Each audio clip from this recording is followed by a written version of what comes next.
1,000원짜리, 5,000원짜리 우리가 매일같이 마주하는 이 얼굴들 태계 이황과 율곡 이이. 그런데 이 두 분이 한국 사상사에서 정말 치열하게 맞붙었던 라이벌이었다는 사실 알고 계셨나요? 오늘은 지폐 뒤에 숨겨진 그 진짜 이야기를 한번 제대로 파헤쳐 보겠습니다. 맞아요. 그냥 훌륭한 위인 정도로만 알고 넘어가기엔 이분들의 생각이 너무나 아깝습니다. 그래서 오늘은 이 초상화를 넘어서 두 거인의 머릿속으로 그들의 정신세계로 한번 깊숙이 들어가 보려고 합니다. 이 두 분의 모든 논쟁은요, 사실 딱 두 글자에서 시작됩니다. 바로 이와 기.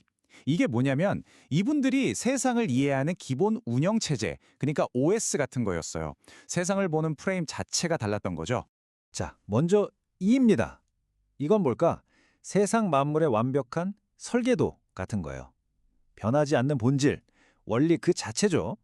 예를 들면 의자라는 개념이나 선함이라는 가치처럼 눈에 보이진 않지만 분명히 존재하는 절대적인 원칙을 말합니다. 그 다음은 기인데요. 이가 설계되었다면 기는 그 설계도를 현실로 만드는 재료이자 에너지입니다. 나무, 쇠, 플라스틱 같은 우리가 보고 만질 수 있는 실제 세상, 바로 그 현실 자체를 기라고 본 거죠. 그래서 이 비유가 정말 기가 막힙니다. 이는 물, 기는 그릇이다. 자, 여기서부터 모든 게 시작돼요. 여러분 생각은 어떠세요? 순수한 내용물인 물이 더 중요할까요? 아니면 그 물을 담아내는 현실적인 형태, 그릇이 더 중요할까요? 바로 이 물과 그릇에 대한 미묘한 관점 차이가 나중에는 조선 전체를 뒤흔드는 거대한 사상적 충돌로 이어집니다. 이름하여 원칙과 현실의 대격돌이죠. 태계 이황의 입장은 확고했어요. 무엇보다 중요한 건 순수한 원리이다. 이것이야말로 고귀하고 절대적인 가치다 라고 외친 거죠. 그런데 율곡 이이는 이렇게 반박합니다. 잠깐만요. 현실, 즉 기와 동떨어진 원리가 무슨 소용입니까? 그건 그냥 공허한 말장난일 뿐입니다.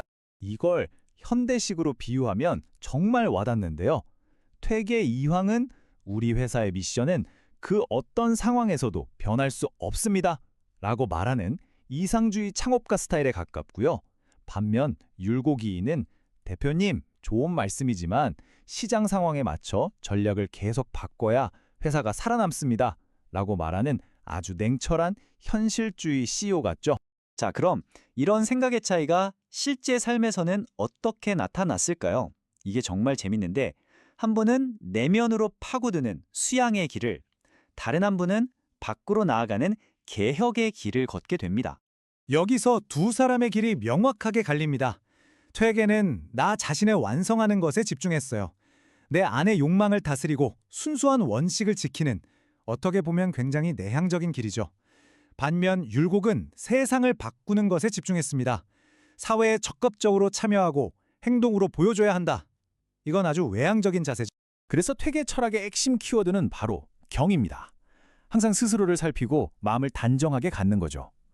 세상의 모든 문제는 결국 나 자신의 마음에서 시작된다고 본 거예요.